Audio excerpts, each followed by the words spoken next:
Hi everybody, welcome to today's lecture on global humanitarianism and on inequalities. Today we'll be first looking at inequalities, how they relate to globalization, how does globalization affect inequality worldwide. So we'll start at looking how we even measure inequality, how do we understand inequality, and we'll then move to have a look at global inequality currently. Has it been on the increase, has it decreased? What types of global inequality do we see in the world right now? And we'll then move a bit more specifically into three types of discriminations that affect inequality and that have been affected by globalization. So we'll look at the rural-urban divide and how that has been impacted by globalization. We'll look how racial and ethnic inequality has been affected by globalization, and we'll also look at how gender inequality has been affected by globalization. That's the first part. In the second part, we'll look at global humanitarianism. So we'll look at different forms of aid that have been used throughout the world and throughout time. We'll mostly focus on what is called official development assistance, ODA, which is the main type of foreign aid that has been used. And we'll finalize on South-South cooperation, which is a more recent form of cooperation that has been growing quite a lot over the past years. Okay, so let's get started. Now, why do we talk about inequality with relation to globalization? On the one hand, really because inequality is one of the most pressing problems of nowadays world, and it has been on a constant rise. There are some scholars that argue that inequality has been decreasing, but according to most policymakers, according to most academics, and also according to most statistics, inequality has been rising a lot, especially over the past decade. It is mainly considered that economic globalization is the major contributor to global inequality, meaning that the free market, the neoliberal system, and also the economic institutions like the World Trade Organization, the IMF, the World Bank, that have been pushing for neoliberal economic globalization have contributed to this inequality and to some countries and some populations getting much, much poorer, while others have been able to accumulate more and more wealth. So according to the Oxfam report of 2017, the richest 8 people own as much as the bottom 50% of the world's population. And these numbers have really been increasing. A few years ago, it was still the richest 62 people. Now it's already the richest 8. So it really is almost like on the picture. Now, it's often we think that inequality only affects the poor, right? It only affects the discriminated, the people that suffer from it. But inequality is really something that puts the whole planet in danger because it is a source of instability and of conflict. Because inequality sort of forces people to migrate sometimes for better jobs. It sometimes forces people to protest for better jobs, for better healthcare, for better education. So it obviously, the higher the inequality, the more it is linked to violence. And you can even look at statistics. It is quite interesting to see how inequality in a country is often linked to very high levels of violence. So it is really, it should be a concern for everybody, not only for the losing side. Now, how do we measure inequality? There are many ways to measure inequality, and each one provides a different angle and serves a different purpose. So it's important to understand what information they can provide and what information they can't provide, and to know different ones so that we can actually use them depending on what we want to find out. So the main measurement that is used is the GDP per capita, which is basically the yearly output of a whole country divided by the population, right? So it basically gives you an average income in a given country. So this is useful to compare countries, right? Because it basically gives us an idea of the living standard of country A compared to country B. It has the disadvantage that it is an average, right? So sometimes it does not show the full picture. Like you have countries like, for example, Equatorial Guinea, that might show a rather high GDP per capita. So one could assume that it's a well-off country. But if you look closer, you see that there is a very small, very, very wealthy elite that lifts up the average. And that sort of covers up for the very, very poor population that is also present in the country. So it is a measure that sort of allows us to compare living standards in different countries, but we have to be very careful because it can cover up for inequality within the country. So another way of breaking it down a bit more is the GDP per group. So that's basically also doing a GDP per capita, but looking at it only for a group. So for example, you can look at the average income of the top 10% of a population in a given country and compare them to the bottom 10%, for example. So that gives you an idea of the inequality in the country. That's basically what the Oxfam report did that we saw in the slide before, right? Where you compare the income of 8 people with that of the whole population of the world, basically. So this is the GDP. Another very well-known measurement for inequality is the Gini index, or also Gini coefficient. It is basically a measure, it basically measures the distribution of income. It can also be used to measure the distribution of wealth in a society. So be careful not to confuse the two. Income is what one makes, like the money that one earns through a job. Wealth is what you possess, right? So there you also have your houses, your cars, anything that one, your businesses, your shareholding. So anything, stock markets, anything that one possesses. So generally the Gini index looks at income. And it ranges from 0 to 1. So a Gini that is close to 0 means that we have a very equal society. A Gini that is very close to 1 means that we have a very unequal society. Sometimes it's also used from 0 to 100, but generally you will see the numbers ranging from 0 to 1. Another measure is the Human Development Index that was developed by the economist Amartya Sen, and it's very widely used by the UN. The HDI measures the per capita income, so basically like the GDP per capita, but it also adds life expectancy and access to education. So it is basically an index that looks at those three because it considers that income, health basically, and education are the three most important factors that can sort of give an idea of the level of the living standard in a country. So it is also an index that is used very widely to compare countries mainly. And then as a last one that I think can also be interesting to know is the PPP, the purchasing power parity. That's basically a way of comparing currencies of different countries through a basket of goods. So you basically look at, in country A, how much can I buy with this currency compared to country B, right? And you can even break it down to a product, like how much do you pay for a Big Mac in one country, how much do you pay for another one? And the Big Mac index is actually an index as well. So that sort of gives you an idea of how much people can buy with the money that they actually have available. So it also includes the currency and how strong the currency is. Okay, now here we have an example of the Gini index. As I said, it's the most important measurement of inequality. So as you can see here, you have the rangings. South Africa, Namibia, Zambia, as you can see, are the darkest ones. So it's the countries with the most inequality currently.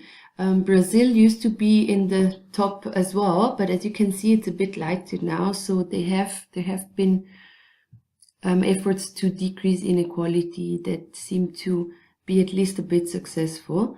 As you can see, the Northern European countries like Sweden, Norway, Denmark are the lightest ones, are the ones that are the most equal. But you also see that Eastern Europe is quite low in terms of inequality.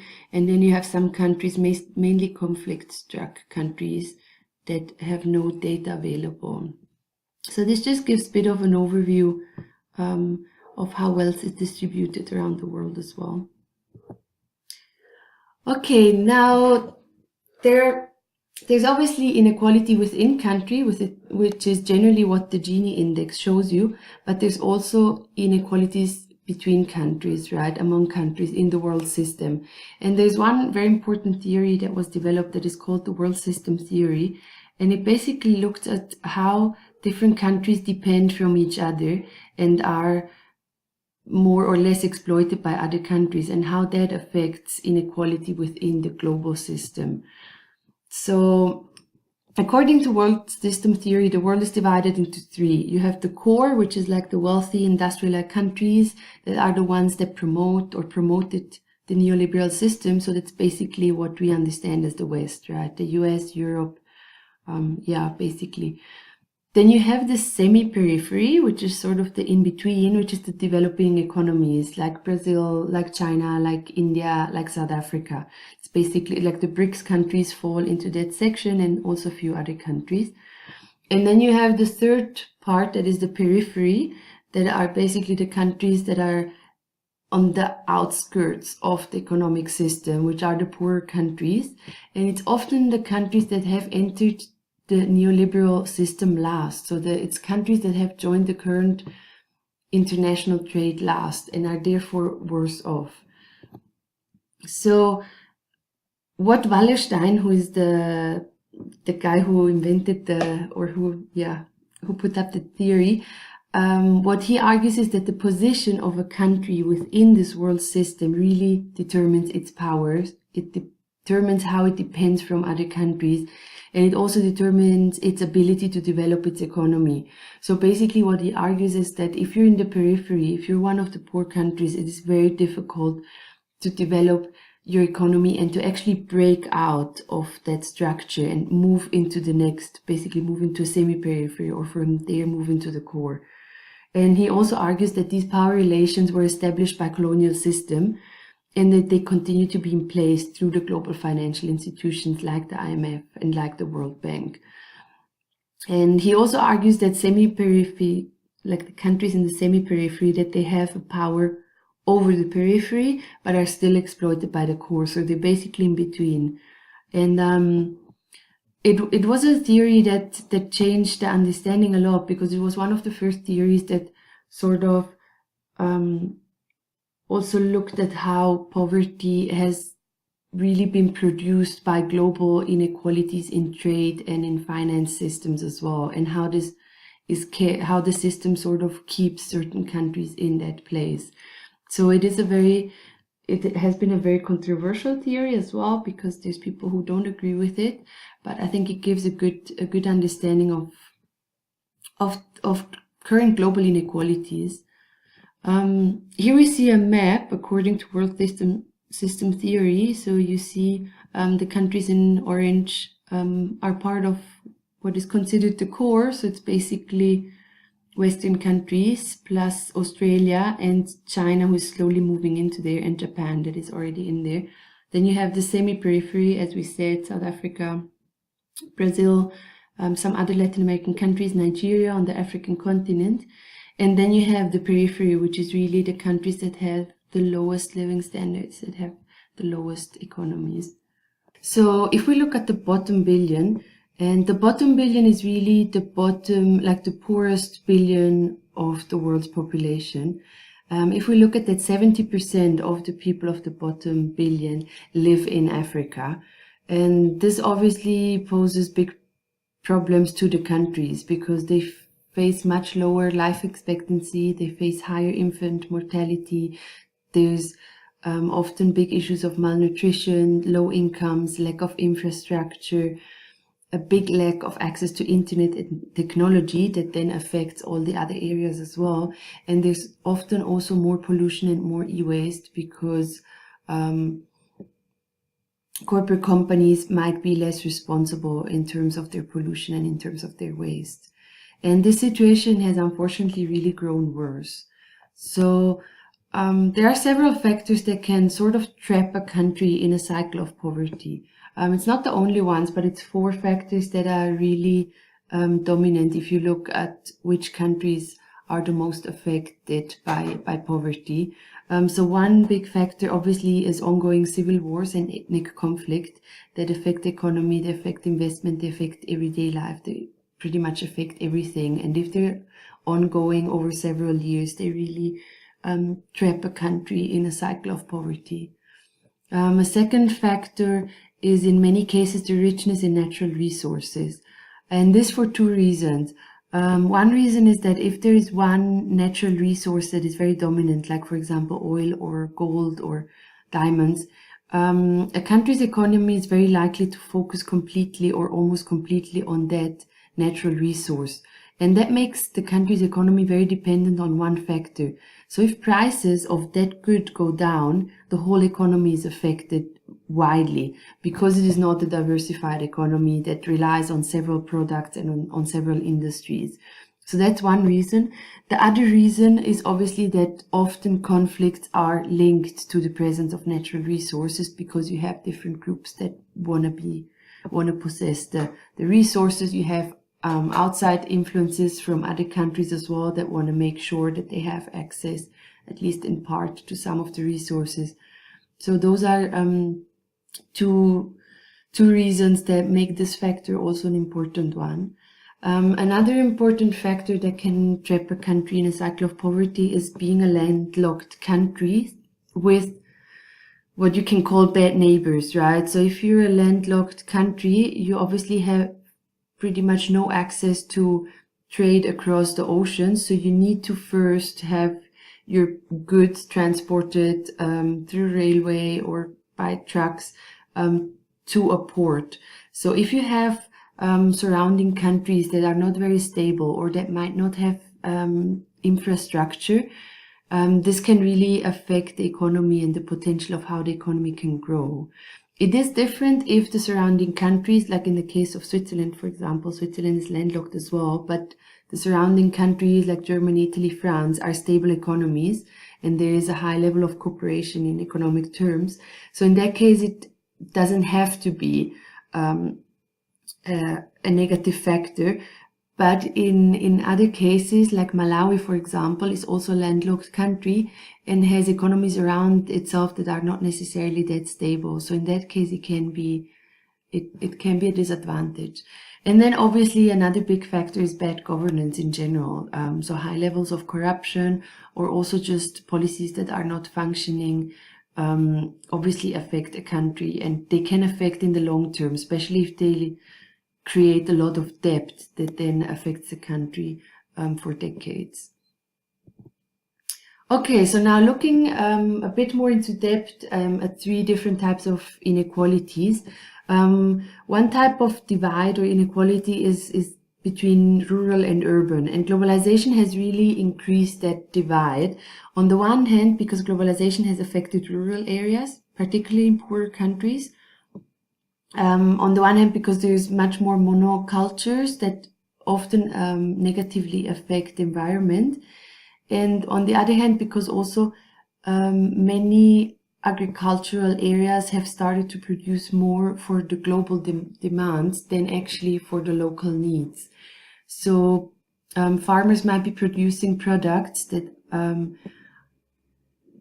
are interesting for the global market or that are required from the global market, but they're not necessarily producing local products or products that would be needed locally.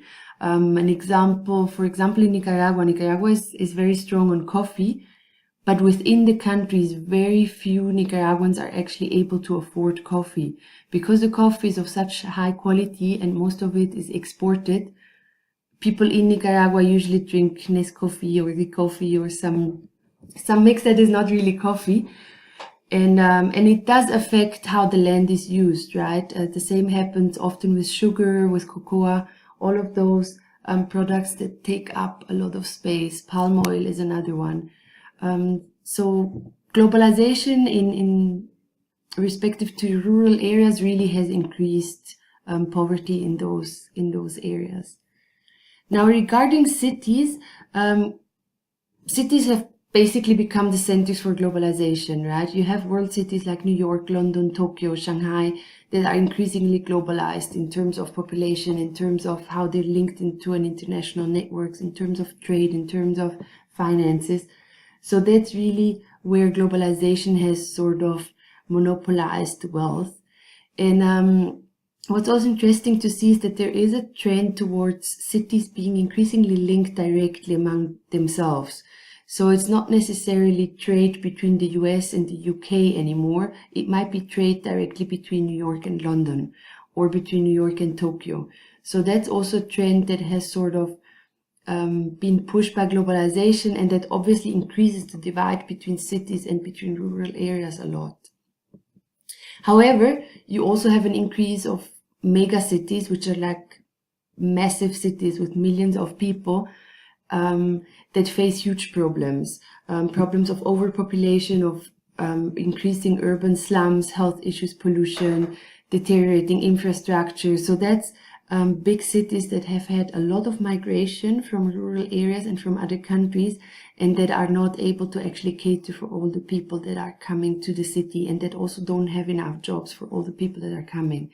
Johannesburg is an example for this, right? The more you move to the, well, you have slums in the city center, but also the more you move to the outskirts, the more you have squatter camps of people, mostly that have migrated, and that the city is not actually able to provide for.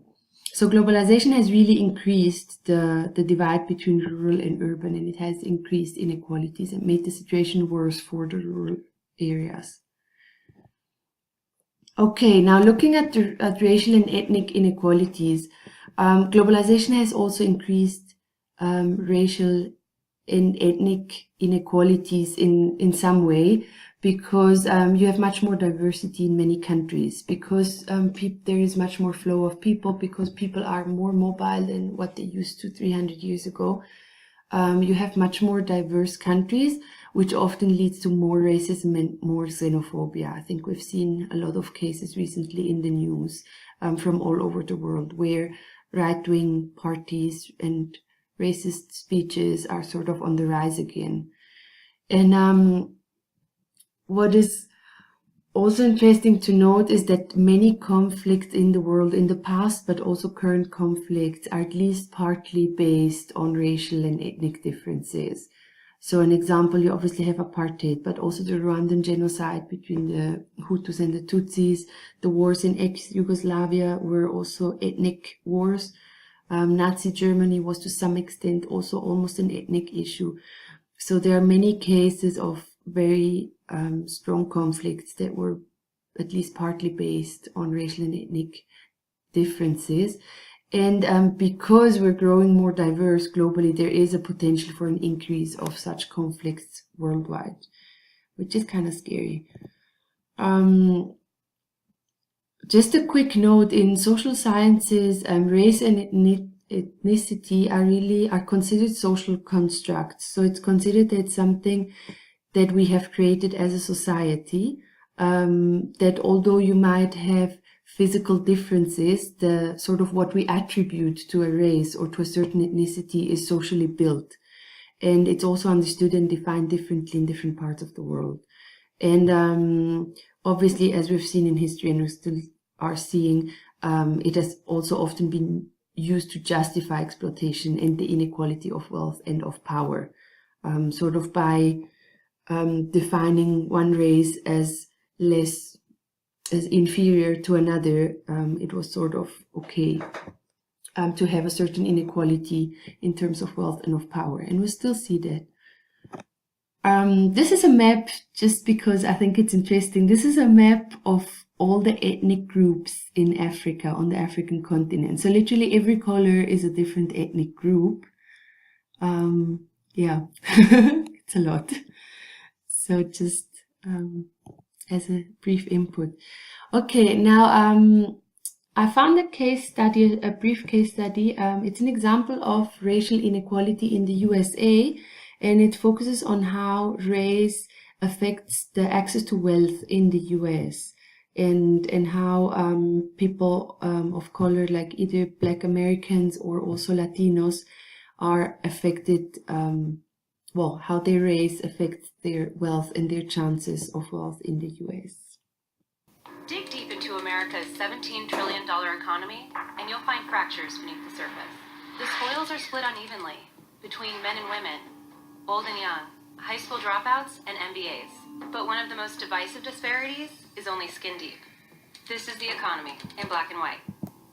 Everything you own, Houses, stocks, cars, that's your wealth. In 2011, the wealth of the median white household was over $110,000. African Americans on average, 17 times less, just over $6,000. And housing has a lot to do with it. For the average American, their home is the most valuable part of their portfolio. It's an investment that can appreciate with time, and it can be passed from one generation to the next. But the rate of homeownership among whites is 28% higher than that of blacks, and the lingering effects of segregation could be to blame. Discriminatory practices by the Federal Housing Authority prevented African Americans from buying houses in many suburban neighborhoods. The Fair Housing Act of 1968 sought to level the playing field. But by then, African Americans were entering a housing market that had already seen massive appreciation. Meanwhile, white families had seen their housing investment soar in value during their head start.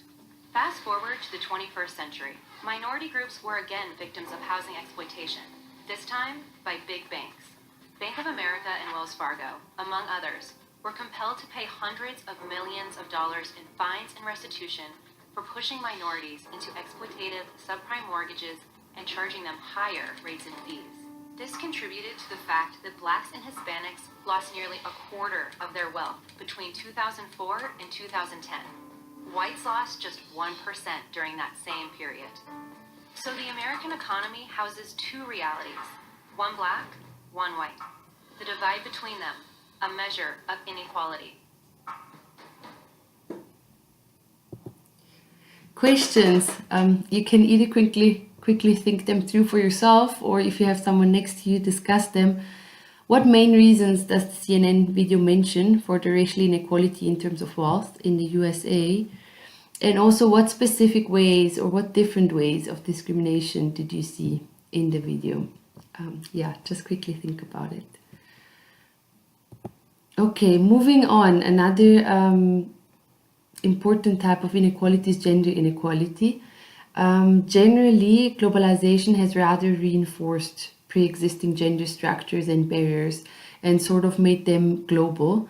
And we also see that most of the most devastating effects of economic globalization rather fall on women, particularly in less developed countries. So globalization for women has, on the one hand, can be seen as positive, has led to a greater involvement of women in paid labor markets. So you have more women that are in the labor market, but especially in less developed countries and economies, women are mostly in very low paid manufacturing jobs with very poor working conditions, insufficient health and safety measures, unpaid overtime, abuse, violence, and often sexual harassment as well. So it comes with the two, right? On the one hand, we have more women that have paid labor, but on the other hand, the conditions are often worse for women than they are for men.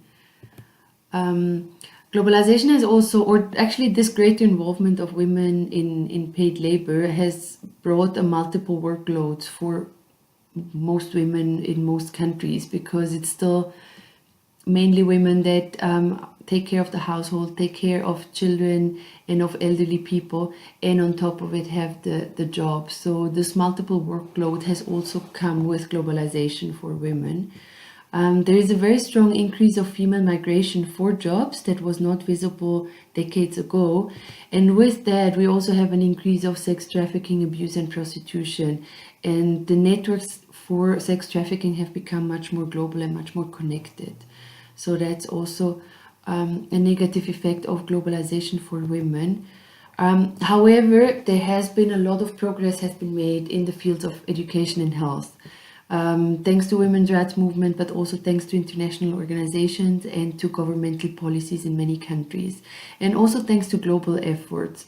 So there has been progress as well.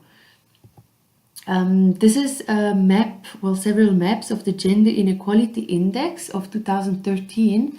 The middle map, the big one in the middle here, is the Gender Inequality Index. So basically that index measures reproductive health of women. So they look at maternal mortality and teenage pregnancy rates.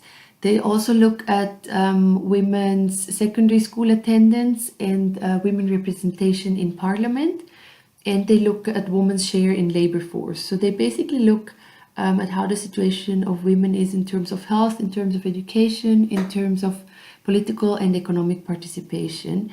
As you can see, the red countries are the ones that are the most unequal. So they're mostly on the African continent, and most of the orange ones as well.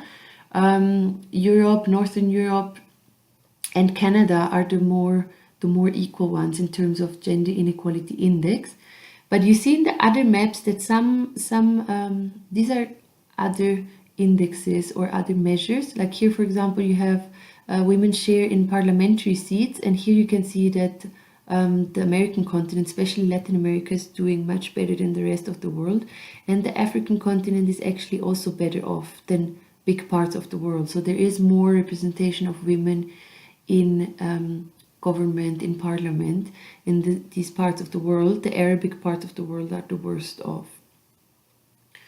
Yeah, you can look at the other maps if you're interested.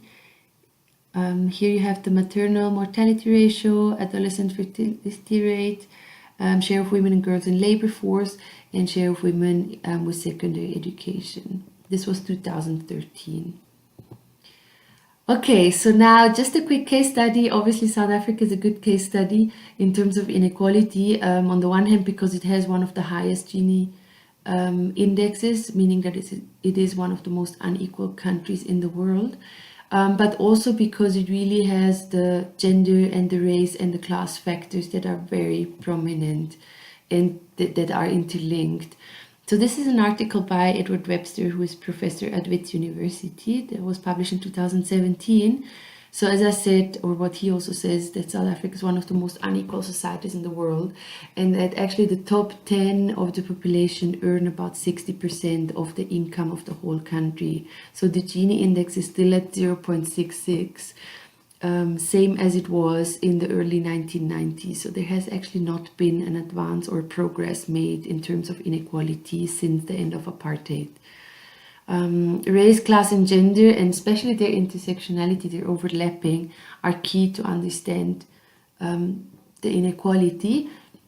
And just a few facts to show it. In terms of gender, Black women continue to carry the burden of low-paid work. So you have 80% of domestic workers are Black women, and 66% of community service workers as well. All of them earning less than 3,500 Rand per month. And also most unpaid care work for children, for elderly people, is done by women still. In terms of race, and this can maybe be surprising, inequality between members of the same race group has increased and actually exceeded the income inequality between race groups. So putting it into an example, inequality between rich Black people in South Africa and poor Black people in South Africa is bigger than the inequality between Black and white. So this leads us to the next point, which is that social class is actually becoming a more important factor. And looking at income is the one way to look at it, but looking at wealth shows an even clearer picture. So the top 10 of the population own 95% of all wealth in South Africa. And you have almost 80% of the population that own no wealth at all, which are, strong numbers. Questions also to think about. Are you surprised of the percentages of income and wealth inequality, or did you expect them this high? Also, how do you think we can explain this trend that the inequality within the same race is exceeding the inequality between race groups? How do you think, what could be factors that led to this? Also, what do you think are the main problems linked to such a high inequality in South Africa? What do you see? What do you read? What do you hear out there? And last but not least, what do you consider could or should be done to address this inequality? Okay, so moving to our second part of today's lecture, to global humanitarianism.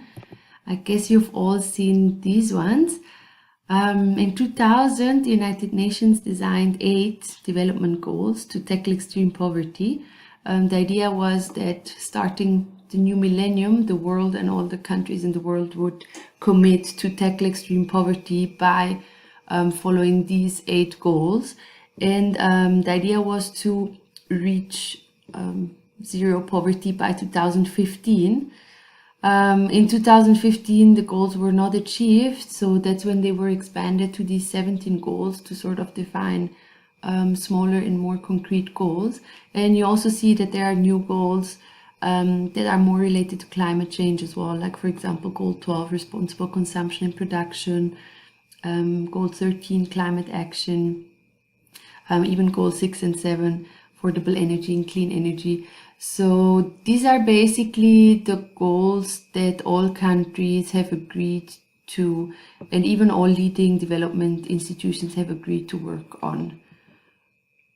Now, looking at different types of global humanitarianism and foreign aid, basically by foreign aid, we really understand any form of assistance that is given by individuals, by corporations, by NGOs, by governments to poorer countries or societies.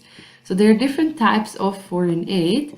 One type is humanitarian aid. Usually humanitarian aid is really life-saving assistance. So it can be food, it can be crop as well, it can be medical aid, or also emergency aid of different kinds, generally provided in the short term. So when there is a natural catastrophe, or when there is a drought. So famous examples are the Red Cross or Médecins Sans Frontières, who are involved also in conflict countries that provide medical aid or other types of emergency aid. Another type, the more dominant type of foreign aid, is development aid, which is also called official development assistance, ODA. This is generally long-term aid that is provided in different forms. It can be loans or grants, it can be project aid, or it can also be technical assistance.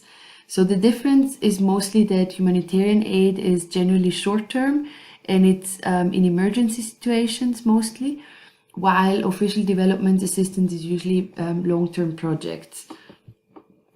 So what role do NGOs, international NGOs and charity play? Some people see it as a third type of aid, but they're really rather actors, and they're often the ones that actually implement the type of aid. So for example, the Red Cross and Médecins Sans Frontières are international NGOs that implement the humanitarian aid. And you also often have official development assistance that is provided by governments that is also on the grassroots level implemented by local organizations. So these types of aid can either be bilateral, so that means they go from a donor government directly to a receiving government. That means, for example, the UK gives money to Ghana for whatever development purposes. Or they can also be multilateral, so basically through institutions like the UN or the IMF, or even through economic institutions like BRICS, that can provide funds to certain countries or even to certain groups of countries to receive aid. And the trend has really been towards multilateralism, so you often have countries that join forces and support other countries together, also to sort of avoid doing 5 times the same thing when it can be done in one. Now, foreign aid throughout time, it sort of really started growing in the West in the 1970s, and there was a pledge to increase aid to a 0.7% of national GDP, which would mean that each country would give a 0.7% of their national GDP to foreign aid.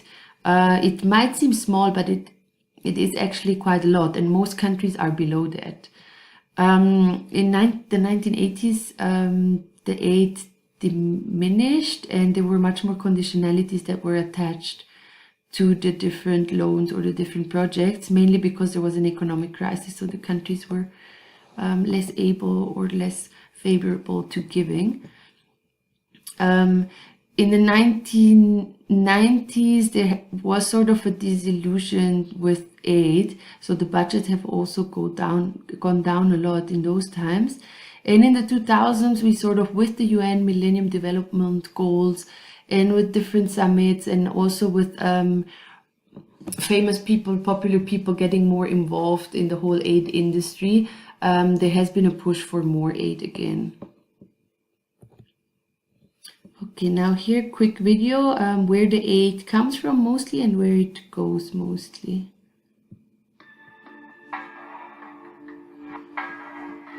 Rich countries are giving away more in aid than at any other time on record. In 2016, more than $140 billion was distributed around the world. According to the latest breakdown, in 2015, America gave the most money away, nearly $31 billion, to at least 40 countries and organizations, such as the World Bank. This included $770 million to Pakistan and $250 million to Mexico. This may sound generous, but the United States has the largest economy in the world. American foreign aid spending in 2015 was only 0.17% of the country's gross national income, far less than other rich countries. Sweden and Norway are the biggest givers, donating over 1% of their gross national income to foreign aid. The biggest receivers of aid in 2015 were Afghanistan, India, Vietnam, Ethiopia, and Indonesia. Afghanistan received $3.8 billion, and India $3.1 billion. Despite being the second biggest economy in the world, China received $1.5 billion in development aid in 2015. This included around $750 million from Germany and $67 million from Britain. The total amount of foreign aid is at an all-time high, up 9% in 2016. This is largely down to the generosity of 6 countries who meet or exceed the United Nations foreign aid target, donating more than 0.7% of gross national income.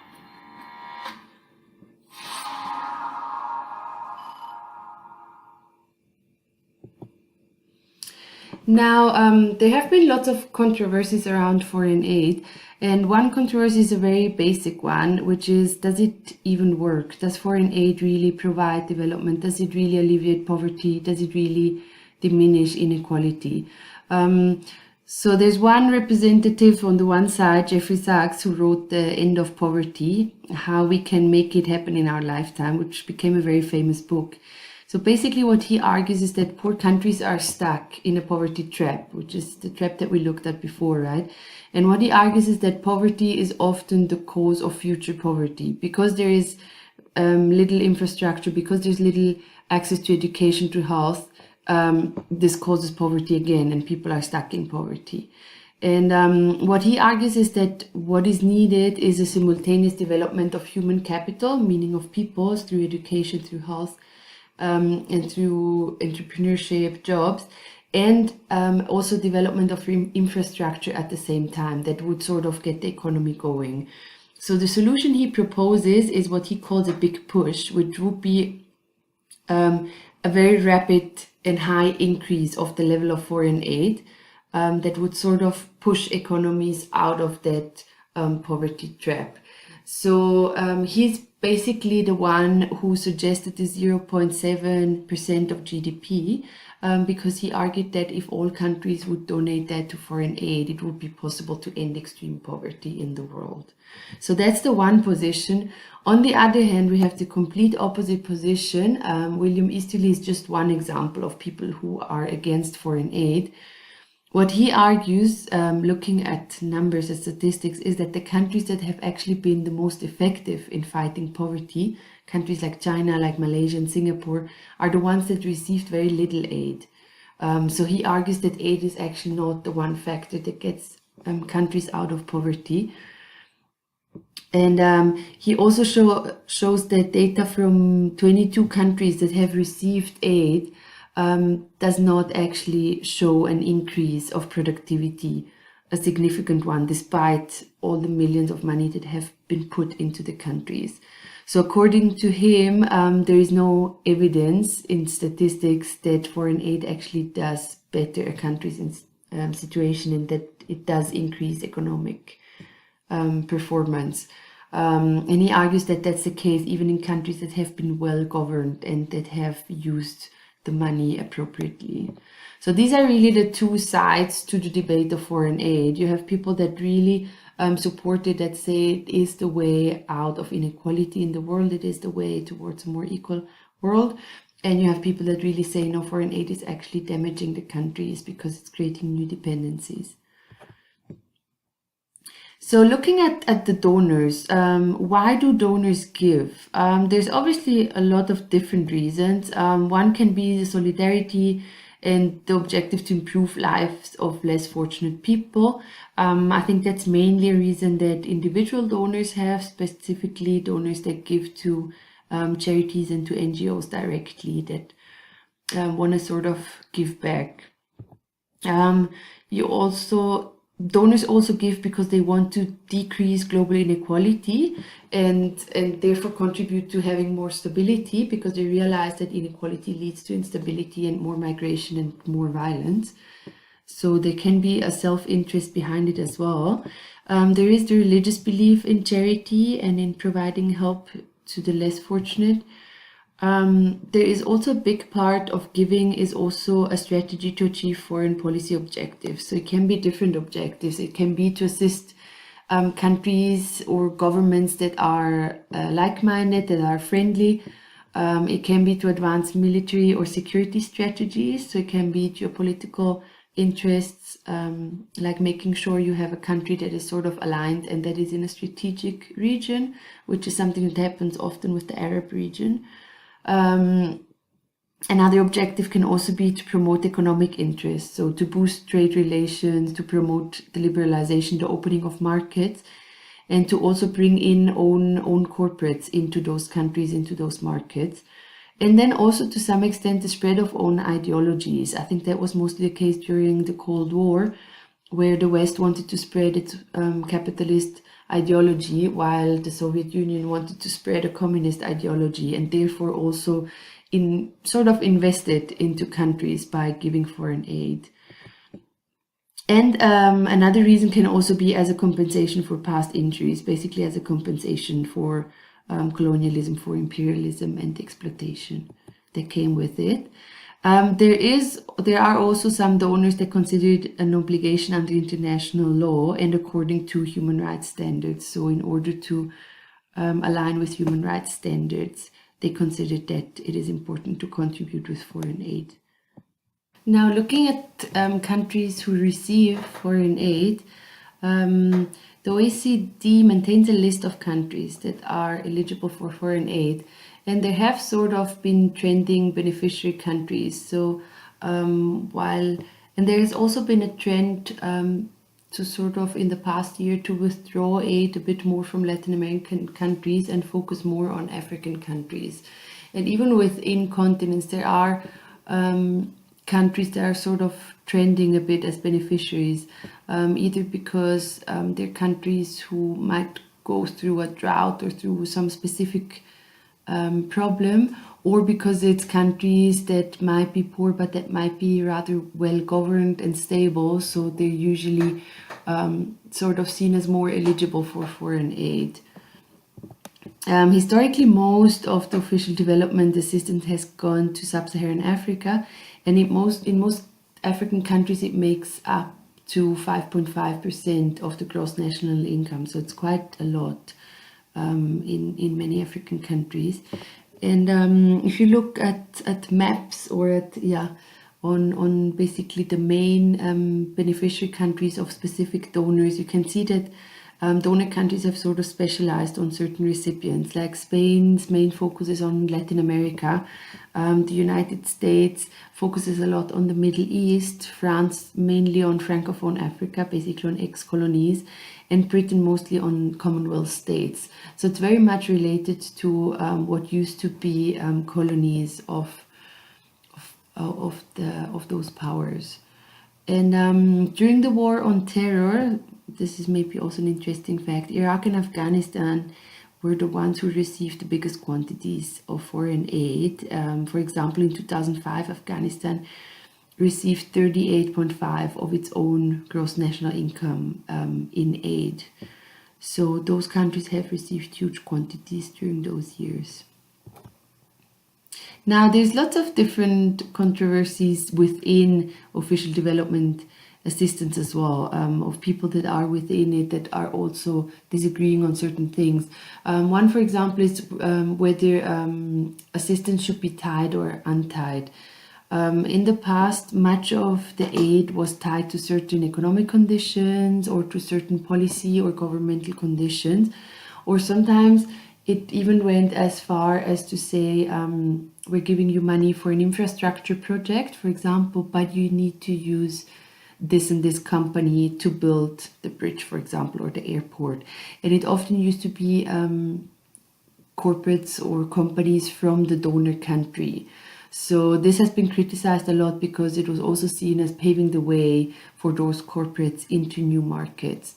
And it would basically force the receiving government to make use of foreign companies and not of local labor, and not to actually build the local industry. So that's one example of tied aid. There are other types as well. There has also been a big debate whether it should be loans or grants. Most bilateral aid now is in form of grants. The difference is that loans have to be paid back, right? And they come with interest rates, even though it might be small interest rates, they have to be paid back, while grants are really just aid that is given. There's also been this distinction of whether the main investment should go to emergency aid, which is basically immediate poverty relief, which is fighting circumstances that are there in the moment, or whether more money should go into long-term projects that promote economic growth.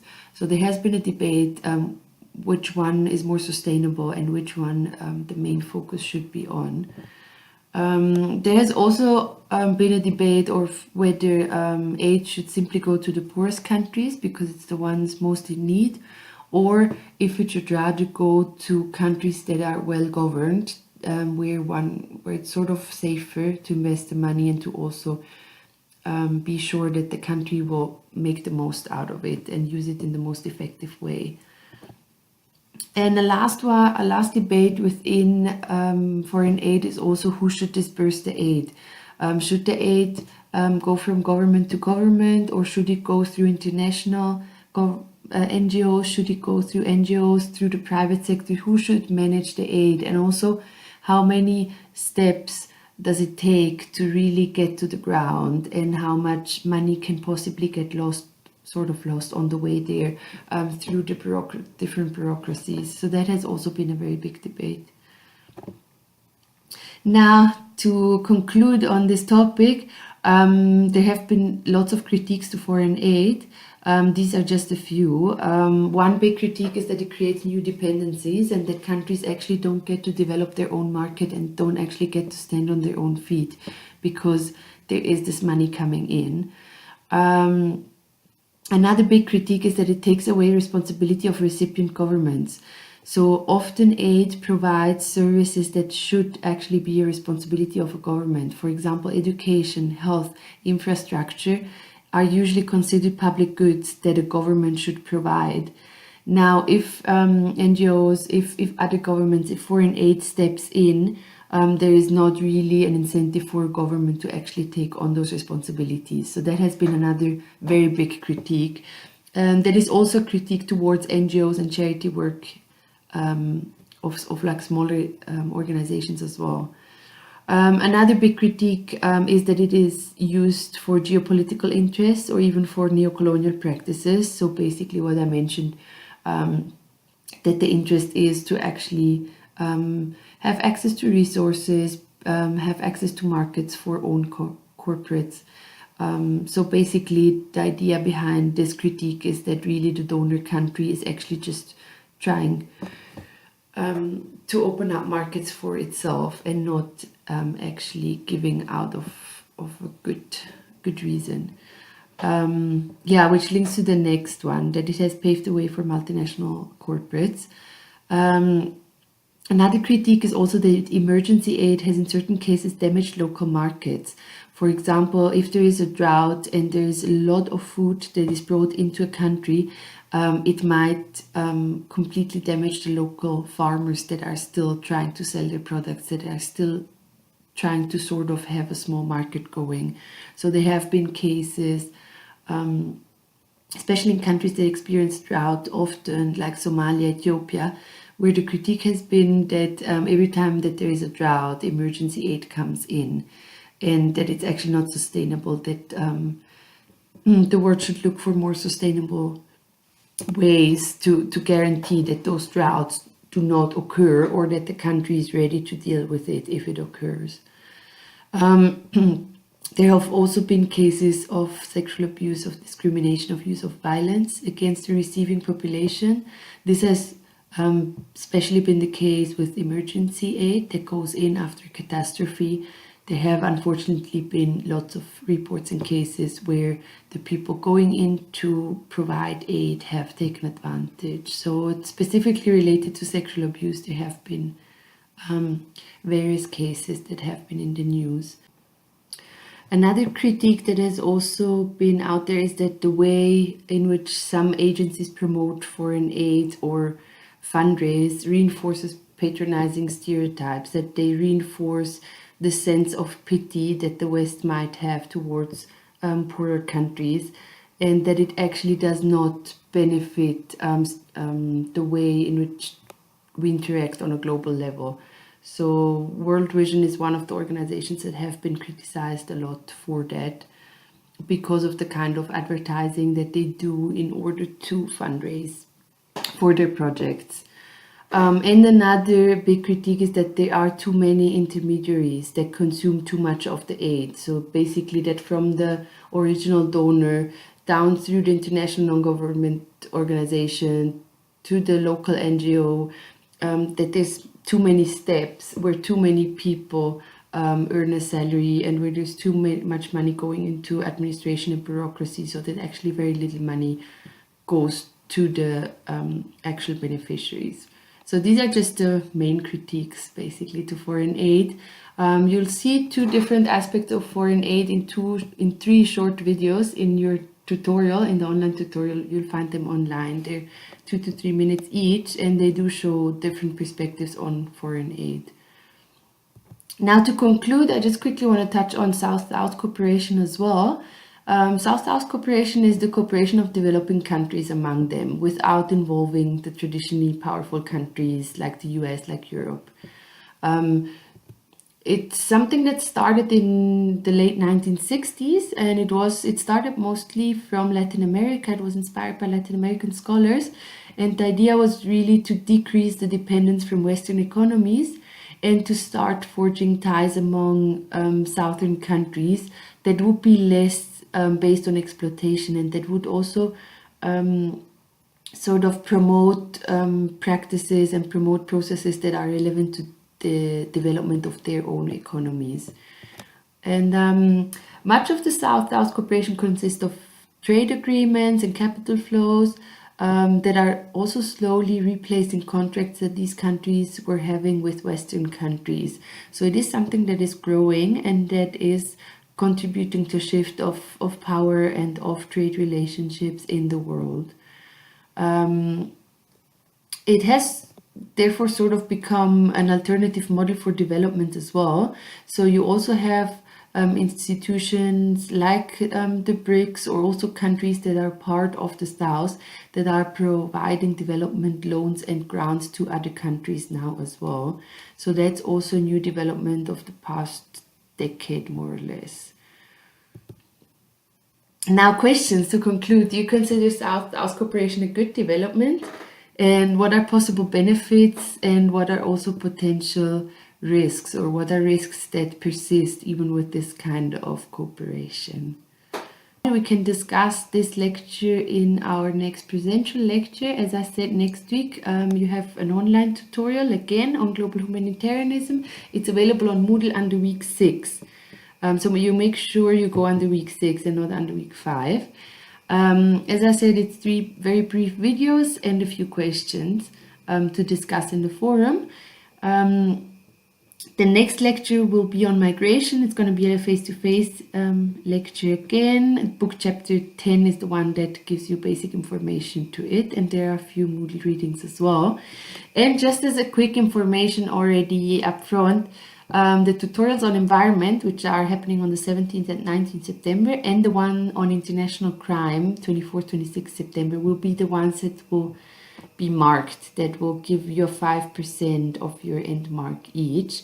So I will announce the activities in the next face-to-face tutorial, or also in the next face-to-face lecture, but just so you already know and make sure that you're present on those dates. Okay, that's everything. Thank you for the attention, and I'll see you next week. Here, as usual, the brief admin reminders, but I think you know this by now. So, yeah, thank you very much.